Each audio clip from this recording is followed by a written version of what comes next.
I've talked about this video, and I was going to do this video series. We're starting it up now. I've finally had some time to get around to it. I told you guys I was going to use secular, mainstream, non-religious science to prove the existence of God. I'm going to do it without using the Bible as evidence at all. Now, to give a fair disclaimer, this argument here I'm proposing does not prove the Christian God to be the God. It's just proving that a God must exist and that it required intelligence to create this universe that we see. So we're going to get into it right now. First things first, I want to make clear what's going on here. Blind faith, this is, I labeled La La Land. We never, as Christians or atheists even, nobody wants to be caught in La La Land. Blind faith is believing in something without evidence to support it. Belief creates reality is when you think that your belief actually changes the reality about the world. There are people who think if I don't believe in God, then he does not exist, simply because I believe it. They believe their belief creates the reality. And there's people who think, well, I believe in God, and that's what makes God exist for me, not for everyone else. This is also La La Land. What is blind faith? Believing in something without evidence. I'll give you an example. What if I just believe I have two hands? Would that make it true? The answer is no. It would make me in La La Land. What if I believe I'm a biological woman? Right? Everybody's kind of cringing. I just went real politically incorrect there, but does belief create the reality about my body? Can I now bear children? No. So we got to stay out of La La Land, Christians and non-Christians alike. And I'll show you that atheists rely on a lot more blind faith than a Christian ever will. We have evidence on our side, and I'm willing to bear the burden of evidence because I'm making a claim that God exists. So where we're going to go for right now is the universe. We're not going to talk about biology. That'll be in another video, and evolution. I'll talk about, is the Bible true? And I'm going to give additional evidence that will show that the Christian God is the true God, but it won't be in this video. I don't have enough time. So the universe itself, what is the universe, is best explained by matter, space, and time. What is matter? Matter is everything that you and I touch, that we're made of. Atoms, subatomic particles, anything that's physical is made of matter. Space is the arena that all the matter is placed inside of. Time is the chronological order of where that matter is inside of space. Einstein's theory of relativity proves that matter, space, and time are what we call correlative, or that they require one another to exist. I'll give you a little basic example. I can't have matter without space to put it in. And I can't have matter without time because all matter is always moving, and without movement, you can't have matter. But you need time to have movement because all movement is a matter of distance over time. So you have to have all three of these in order for any of them to exist. So it's a very good assumption that these three came into existence at the same time, but that begs the question here. Is the universe eternal, or did it have a beginning? For many, many years, science thought that the universe was eternal. It always existed. The supporting evidence is the first law of thermodynamics, says that matter can't be created or destroyed. I can take a glass marble, hit it with a hammer a million times, I just have powdered glass, but I still have the same amount of atoms that I started with.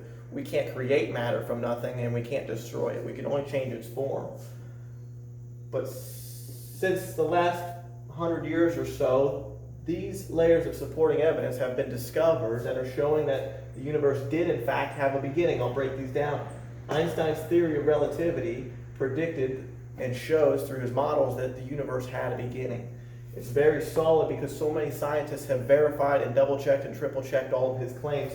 The second law of thermodynamics sounds really complicated, right? I'm getting real scientific, but really what that is that all things are in entropy. I'll give you an example. If you and I are walking through the woods at night and we stumble upon a lantern on the ground, but the lantern is still lit, the inference you would make is this lantern could not have been here forever or eternally, but that the lantern must have been lit at a certain time because it still has fuel left over.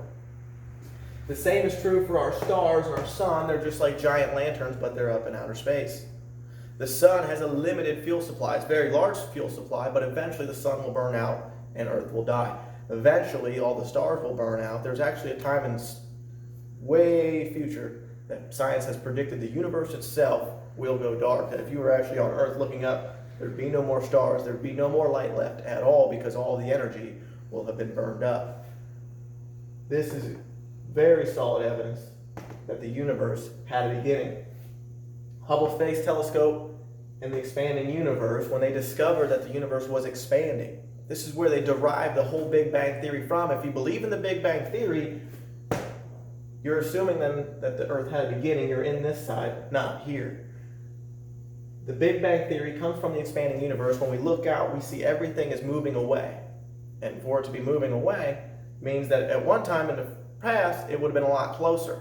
So if you were watching the universe and rewind, you would rewind, and all the things would come back closer and closer until you get to what we call a singularity point. It's a microscopic point where everything in the universe fit into one spot. I'm not saying I believe in this, but I'm saying this is what the evidence is showing with an expanding universe. Now, the Big Bang, there's a lot of still controversy the jury's not in, but the fact of the matter is the universe is expanding and it could not contract forever. So if you run and rewind, there is a point in time where everything will be in a single point. Therefore, the universe had a beginning. If it was a steady state where everything was sitting there locked up and not expanding or moving, you could probably understand it or use that for evidence for it being eternal. But the fact that everything's moving away is very good evidence that the universe had a beginning. Another layer of evidence is the cosmic microwave background. I'll put a picture of this one up real quick for you. The cosmic microwave background is basically a thermal image of the universe taking really deep temperature shots in outer space. And we see that there's heat still left over in far outer space, away from all kinds of objects or celestial things, no stars or suns around it, and we're still seeing heat left over in the universe, and they speculate that it's actually from the Big Bang or the start of the expanding universe. So if the universe was eternal, we would not see that heat. It would have dissipated an infinite amount of years ago, but because the universe is young in those circumstances, we still see heat. So the question becomes, if the universe had a beginning, then what caused it? This is the big question that everybody's trying to answer. If the universe was eternal, you could say that there's no cause needed because it always existed. If it always existed, then nothing pre-existed it. So nothing caused it. So no cause needed if it's eternal. Problem is, all the evidence says that the universe had a beginning. There are not many scientists left who still hold on to the eternal theory. You can Google it and research it. Any scientist or astrologist or physicist worth their salt and knows what they're talking about will tell you, yes, the universe absolutely had a beginning. So the question becomes, what caused the universe to exist? Can we just speculate and insert God where we don't know?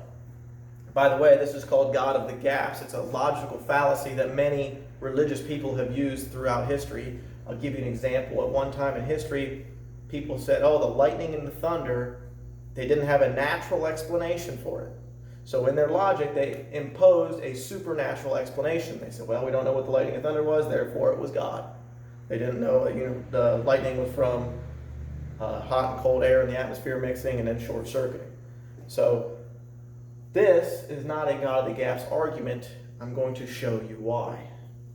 First, I'm going to show you the intelligent design aspect of our universe and how it required intelligence to create it. I'm going to cut to a different video for this because in my research of this whole subject, I discovered this video and I was like, that's a whole lot better than I'll ever do, so I'm just going to borrow it. I'll give credit at the end to who created the video, and after that video, we'll jump right back in.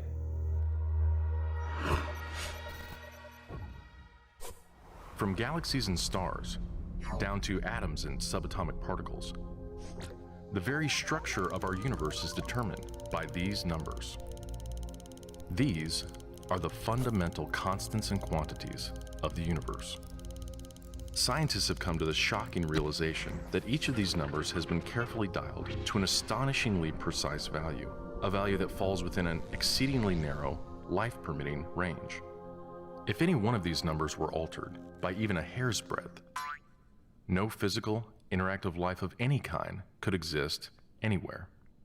There'd be no stars, no life, no planets, no chemistry.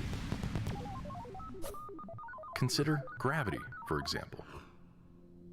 The force of gravity is determined by the gravitational constant. If this constant varied by just 1 in 10 to the 60th parts, none of us would exist. To understand how exceedingly narrow this life-permitting range is, imagine a dial divided into 10 to the 60th increments. To get a handle on how many tiny points on the dial this is, compare it to the number of cells in your body, or the number of seconds that have ticked by since time began. If the gravitational constant had been out of tune by just one of these infinitesimally small increments, the universe would either have expanded and thinned out so rapidly that no stars could form and life couldn't exist, or it would have collapsed back on itself with the same result: no stars, no planets, and no life. Or consider the expansion rate of the universe. This is driven by the cosmological constant. A change in its value by a mere 1 part in 10 to the 120th parts would cause the universe to expand too rapidly or too slowly.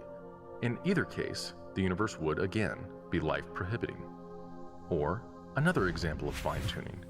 If the mass and energy of the early universe were not evenly distributed to an incomprehensible precision of 1 part in 10 to the 10 to the 123rd, the universe would be hostile to life of any kind. The fact is, our universe permits physical, interactive life only because these, and many other numbers, have been independently and exquisitely balanced on a razor's edge. Wherever physicists look, they see examples of fine-tuning. The remarkable fact is that the values of these numbers seem to have been very finely adjusted to make possible the development of life. If anyone claims not to be surprised by the special features that the universe has, he's hiding his head in the sand. These special features are surprising and unlikely. What is the best explanation for this astounding phenomenon? There are 3 live options. The fine-tuning of the universe is due to either physical necessity, chance, or design. Which of these options is the most plausible?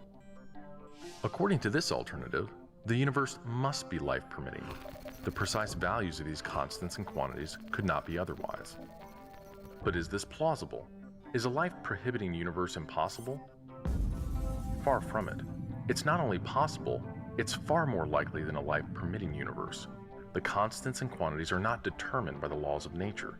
There's no reason or evidence to suggest that fine-tuning is necessary. How about chance? Did we just get really, really, really, really lucky? No. The probabilities involved are so ridiculously remote as to put the fine-tuning well beyond the reach of chance. So, in an effort to keep this option alive, some have gone beyond empirical science and opted for a more speculative approach, known as the multiverse. They imagine a universe generator that cranks out such a vast number of universes that, odds are, life-permitting universes will eventually pop out. However, there's no scientific evidence for the existence of this multiverse. It cannot be detected, observed, measured, or proved. And the universe generator itself would require an enormous amount of fine-tuning. Furthermore, small patches of order are far more probable than big ones. So the most probable observable universe would be a small one, inhabited by a single, simple observer. But what we actually observe is the very thing that we should least expect: a vast, spectacularly complex, highly ordered universe, inhabited by billions of other observers. So even if the multiverse existed, which is a moot point, it wouldn't do anything to explain the fine-tuning. Given the implausibility of physical necessity or chance, the best explanation for why the universe is fine-tuned for life may very well be it was designed that way.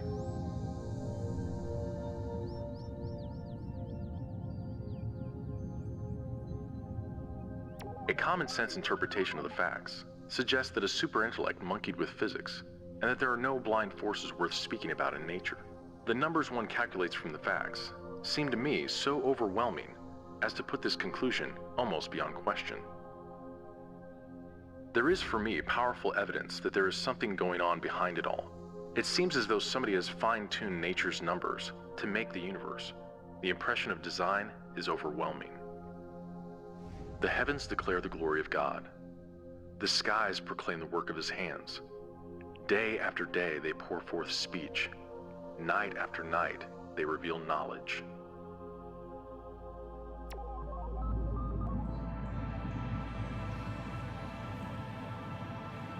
Pretty amazing video. I would have done a horrible job trying to explain all that myself. I want to real quick fall back on this. The universe either had a beginning or it's eternal. It cannot be both, and it cannot be neither. You really don't have a choice. You've got two ways to go with this. And here we see the first law of thermodynamics is broken if it had a beginning. And here we see the second law of thermodynamics is broken if it's an eternal universe. So the problem here is this. No matter which way we go, the laws of physics are broken. Now, if you look up the dictionary definition of breaking the laws of physics, or breaking the natural laws of our universe, we call that supernatural. I find that pretty interesting. I'm not going to use that as, there you go, God did it, but we actually consider this to be a supernatural event. So science is the study of natural events. This is why science will never find God. They're studying the natural world and ignoring or saying that the supernatural doesn't even exist.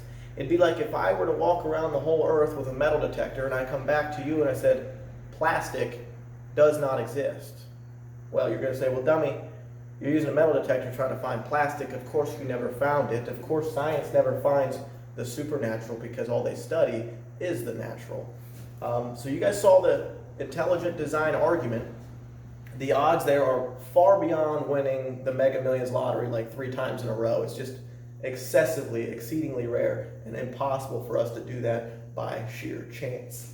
So what do we know now about the universe? And we can take that information that we know about the universe and get an idea of what must have created it. So we know the universe had a beginning. We know it needs a cause, but we're not sure what the cause is yet. We know matter, space, and time came into existence at the same time, that time itself had a beginning. Over here I have the opposite of what it is. So we understand that whatever created matter was immaterial. It couldn't have been made of matter, whatever created it, because matter didn't exist yet. It pre-exists matter. Whatever created space must be spaceless, or it exists outside of time, or space itself. That space, the arena that we are in, there's something beyond it.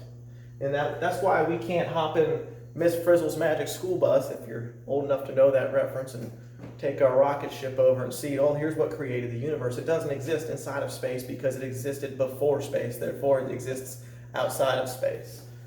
Time itself had a beginning, so whatever created time must exist outside of time or before time. We would call that to be eternal.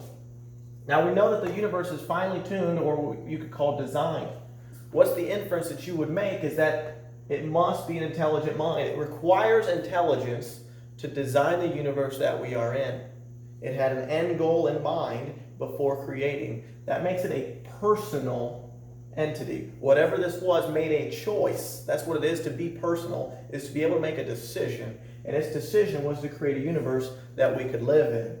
It must be powerful. I don't believe this one's controversial. I think anybody on either side would say whatever created the universe or caused the universe would be powerful, because look at how much energy we have, all the stars and the suns. Something had to wind this whole thing up.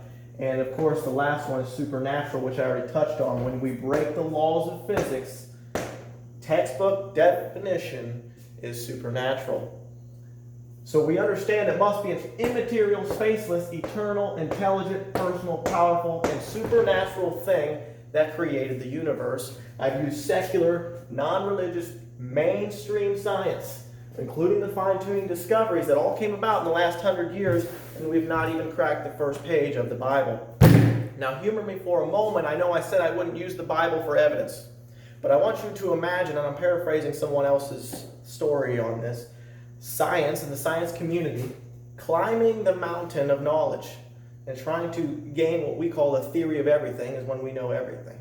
And they've been handing off this baton of knowledge through so many generations of scientists, from Galileo and Hubble and Einstein and Stephen Hawking and all these bright minds, trying to find out really what caused the universe.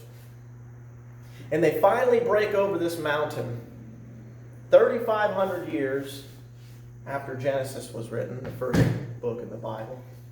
And when they get to the top of this mountain, they look around and they're greeted by a bunch of Christians, right?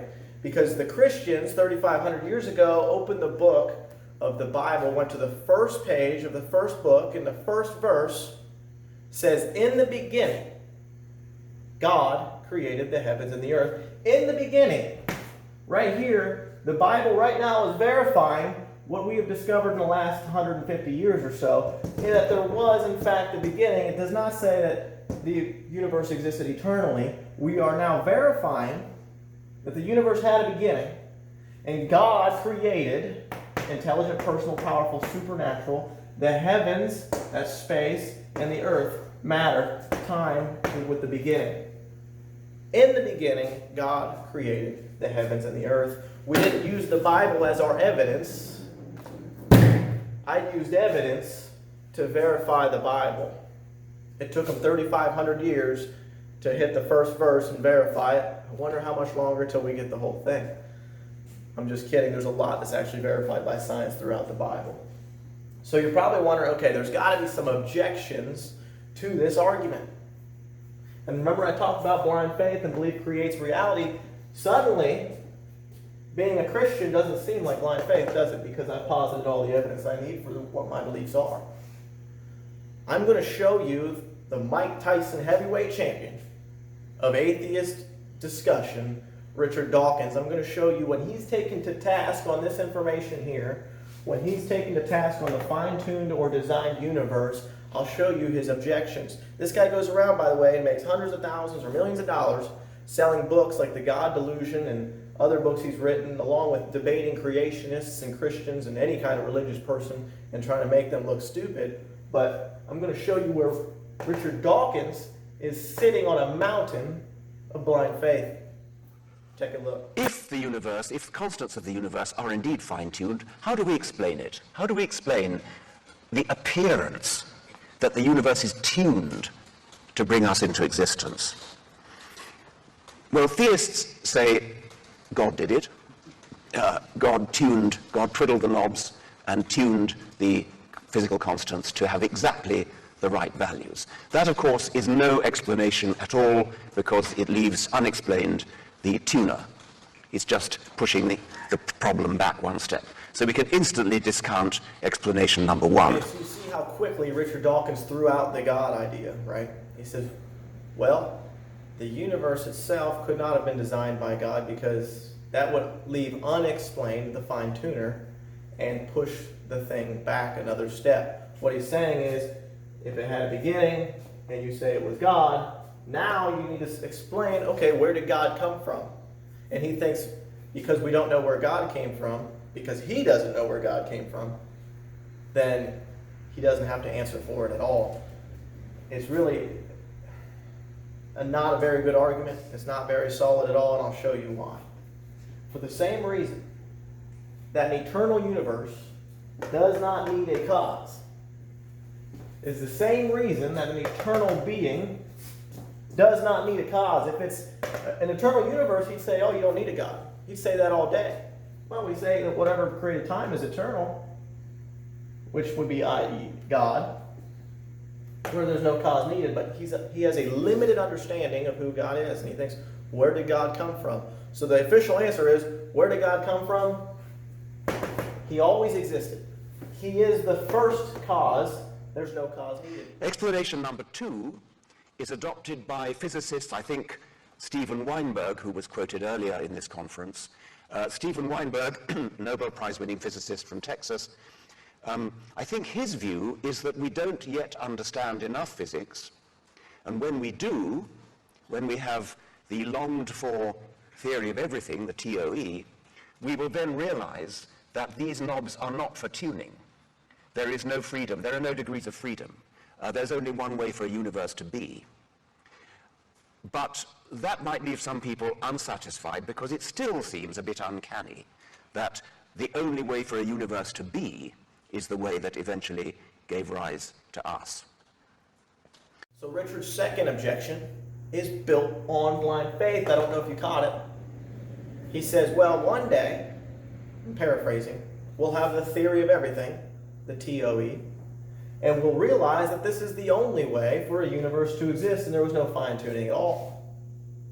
So you're saying, one day we will know, and the answer will be that it has to be this way. That's all blind faith, that you're thinking, one day we'll have the evidence. He's saying, I don't have the evidence right now, but one day I'll have the evidence that I'm right. Now, think about it. If I was a Christian standing up there and I said, well, one day we'll be able to prove God, his existence to you. He'd say, that's blind faith. You're just saying, okay, one day you might. Show me the evidence now. So he's used blind faith that one day he'll have the evidence, but he doesn't right now. But you should live as if he's right. The third explanation is, I think, the one that's probably favored by, oh no, there are four actually. Victor Stenger, who will be known to and greatly respected by many people here, denies that the universe is fine-tuned at all. And that's a serious point of view that we ought to not forget. People would say, well, just deny the fine-tuning altogether. Fine-tuning doesn't exist. But here's what an atheist, by the way, someone hostile to the Christian faith, Stephen Hawking, he was the scientist that was in Lou Gehrig's disease, was in a wheelchair his whole life. He just passed away a few years ago. Amazingly intelligent guy. This is his quote: "The laws of science, as we know them at present, contain many fundamental numbers like the size of the electric charge of the electron and the ratio of the masses of the proton and electron. The remarkable fact is that the values of these numbers seem to have been finely adjusted to make possible the development of life." Now this is an atheist speaking, someone who is like the authority in these matters as far as cosmology and astrology and physics. And if he's going to acknowledge it, then just denying it just makes that just an opinion likely built on blind faith, and you're going to deny all the evidence that sits against you. Remember, believing in something against the evidence is also a form But of... assuming that it is fine-tuned, the final idea, which I think probably most physicists at least have some time for, is the multiverse theory. This is a theory that arises out of the inflationary model of the universe, and it suggests that the universe that we know, the only universe of which we have any knowledge or any means of measuring, is a bubble in a foam of billions of bubbles, each one a separate universe. Is that me? Each one a separate universe, and each one having a different set of physical laws and constants. So there's a vast range of universes with different laws and constants. A tiny minority of those universes have their constants tuned in such a way that the universe lasts more than a picosecond, lasts long enough to make galaxies, lasts long enough to make stars, long enough to make chemistry, and to let the evolution of life happen. A tiny minority of universes in this bubbling foam have what it takes, and then the anthropic principle kicks in. Of that foaming bubble of all those bubbles in the foam of the multiverse, we have to be living in one of the minority of universes that has what it takes to give rise to us because we are here. Once again, physicists find that a bit of a stretch. They find it not exactly implausible, but they think of it as a bit of a cop-out. I actually think it's rather an elegant explanation, and I think it's probably true, but I don't know enough physics to know. Yeah, I think I'll just go on to the final science fiction speculation that it's kind of rounding off this theme of the theological implications of science fiction. Dawkins' fourth objection was the multiverse. And that video I showed you kind of already debunked the multiverse. We have no evidence for it. None. We can't observe any other universes. We can't see other universes. We can't measure them. We cannot detect them. What do we call it when you believe in something without evidence? You're in La La Land. Richard Dawkins has parked his car in La La Land and rolled down the window, and he's just yelling at Christians that they're the ones who have blind faith while he sits on a mountain of it. I'm not going to entertain the idea of a multiverse until you provide some evidence for me to believe it. Because isn't that the question you're asking me as a Christian? Hey, show me some evidence God exists, and then I'll believe it. Why can't I say that about your multiverse? Because, see, here's the problem. He realizes the implications of it, that the chances of this universe being this way are far beyond what is even possible by random chance. So he needs to win this lottery, but he needs an infinite amount of lottery tickets. So he creates a multiverse based on blind faith. This creates his reality for him, and now he has an unlimited number of lottery tickets, what we would know as universes. And now suddenly he can win this lottery and say, there was no fine-tuning at all. It's just a denial of the evidence, and I'm not going to accept it, and you shouldn't either. Your positions and what you know should always be based on evidence. So stay out of La La Land. Now, people tend to suppress the truth volitionally. It's not that Richard Dawkins, I don't think, truly has an intellectual objection to God. I think it's an objection here. And I kind of went through this myself. I said, man, I don't want to have some kind of moral accountability. I don't want there maybe to be a God that exists that's watching my every move. I'm uncomfortable with that. And so as people, we're biased, we're fallen, we tend to believe things that make us feel better. And there's nothing that makes you feel better than thinking that there's no moral accountability for the way that you act. Richard Dawkins, you want to be careful you don't paint yourself into a corner like that man has.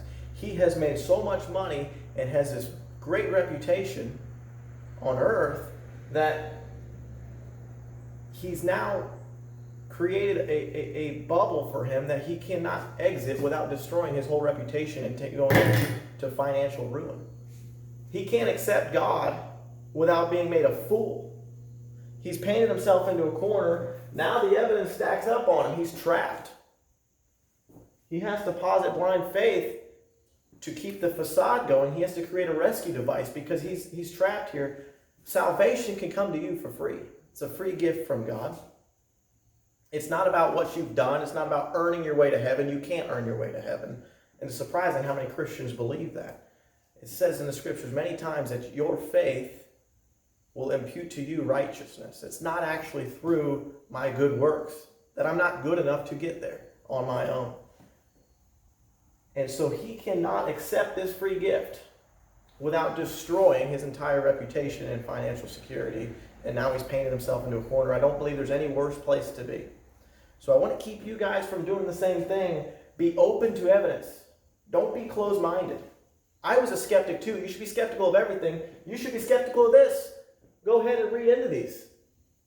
Go ahead and look into this. You'll see what I'm showing you is extremely solid and well-founded and documented. Everything that I'm believing is based on evidence. I'm going to do further videos showing about evolution and where evolution falls short to show the examples of how this world is. I'm going to do videos on morality. I'm going to do videos on, is the Bible true? Is what we have today what was actually written back then? Or did we lose a bunch of things through translational errors over 2,000 years? How do I know? And even if we do have a Bible that is what was written back then, how do we know what was written back then was even true? Could the apostles have been lying? How do we know Jesus was the Son of God? Who is the Son of God? What does that even mean? So I'm going to do breakdowns of all these things and give you solid evidence that will bring you all the way to understanding that this deposits a God exists. But now we have to do further evidence to see who that God is. Is there any evidence to support other religions and their gods? Who's right? Well, we have to investigate all of these things. That's why I'm doing the video series for you, taking the hard work out of it for you. So there's two reasons really I'm doing it. I want to spread the truth. And the second reason is I got a passion. I want to equip young people with the tools to defend their faith. So many students and kids, I've seen it, they go out to high school and college and universities. These places are hostile to the Christian faith. Many of these kids, they've been taught, they've been raised in the church. And they go, well, why do you believe in God? Well, my mom made me go to church and said God exists. I don't really know. And they get knocked right off their faith by blind faith and multiverses and all kinds of absurdities because they don't have any evidence to defend it. They've never really been talked into Christianity. So I want to spread the truth, and I want to equip young people with the tools to defend their faith. One more thing. Science would rather you believe that the universe had a beginning, and the beginning or the cause was nothing. That nothing literally exploded, what we call the Big Bang, and created everything. Think about it this way. If nothing ever truly existed, then nothing would be all that exists today. That nothing can't create anything, but they think it's a more reasonable position to think that nothing, literally nothing, created literally everything than something immaterial, spaceless, eternal, intelligent, personal, powerful, supernatural created everything we see. So think about that. Is it more reasonable to believe nothing created everything or something created everything? And you'll see that it's probably a more reasonable position to think that something rather than nothing is why we see what we have today. I know I always say one more thing, but literally one more thing. Because I know how social media gets. I'm posting this online. In the comment sections, you're welcome to ask any questions or bring up your objections to anything I've got here. I can explain it in further depth if you need to. My only ask is that you keep it respectful. The universe itself had a beginning. Some people are going to go ahead and try and take this and say, well, Andrew, do you believe that the earth is 6,000 years old? There's different ways that people interpret the book of Genesis, and I already touched on it. The first verse is, in the beginning, God created the heavens and the earth.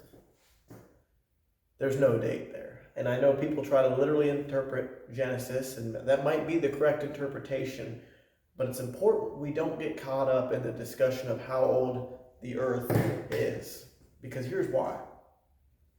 Let's say the earth is 6,000 years old, or it's 6 billion years old, or it's 60 billion years old. No matter how old you say it is, it still had a beginning. This is all still valid. Unless you say the earth is eternal, or the universe is eternal, all of this is still valid. So if we get into this giant discussion of how old the earth is, you're missing the point. It's like me and you, if we were sitting in a Corvette and you asked me, how old do you think this car is? I'm saying, well, it might be 2008. And you say, wrong, it's 2004. It's a lot older than you thought.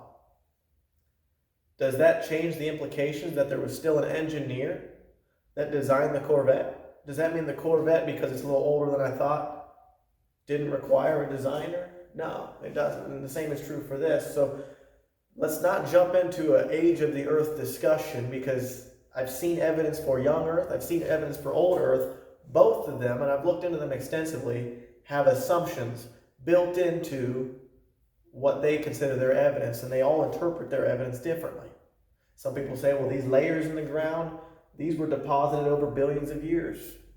And some people say, well, these layers of sediment in the ground were deposited rapidly by a flood in a short amount of time. So there's so many assumptions built into both sides. I don't think it's impossible to know, but I don't think it's necessary to know to still understand the big picture here, the implications. So the age of it does not matter as long as you're saying it's not eternal. If you do say that the universe is eternal, if that's your objection and you're going to put that maybe in the comments, then I expect for you to tell me why Einstein's wrong. Tell me how the universe is continually breaking the laws of physics. And I want you to explain how the universe could have been expanding forever, and the cosmic microwave background. Why do we still see residual heat? This has actually been tried because they desperately want the universe to be eternal. Many atheists, they really want it to be eternal because they don't have any cause and they no longer share any burden. So they've imposed this idea of an oscillating universe because it's expanding, and then there'll be a big crunch and it'll collapse. and then all of a sudden the universe will be another Big Bang. And so now you have these infinite loop of Big Bangs. But the problem is you still break the second law of thermodynamics, because eventually it's just like dropping a ball and bouncing it. Every time it bounces a little less, it still has a beginning, even if you try to posit the oscillating universe theory. So whatever your theory might be, I expect you to support evidence just as I have. If you want to be antagonistic, you can do that, I don't care. But I'm probably not going to entertain a response. So if you have a thoughtful response or objections or questions, go for it. If you want to message me rather than jump into the comment section, that's cool too. I know this stuff is controversial. They say don't talk about politics or religion, but it's pretty much all I like to talk about. So here we are. Thanks for watching. Share it, like it, comment, whatever you want to do. I appreciate it. Thank you.